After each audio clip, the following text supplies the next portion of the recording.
mantan PJ Wali Kota Palembang hingga saat ini masih merahasiakan nama calon pendampingnya di pilkada nanti. Menurut RD, saat ini politik masih dinamis.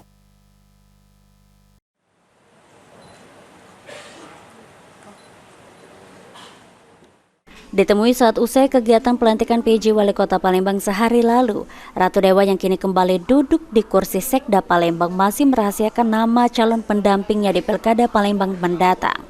Menurut pria yang akrab disapa RD ini, saat ini politik masih dinamis dan cair, sehingga pihaknya masih terus melakukan komunikasi politik dengan sejumlah calon yang saat ini beredar namanya.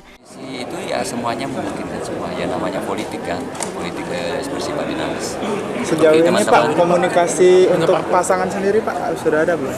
Ya sudah cukup banyak lah ya beberapa. Sekali lagi masih sangat tergantung komunikasi politik dengan partai-partai yang ada.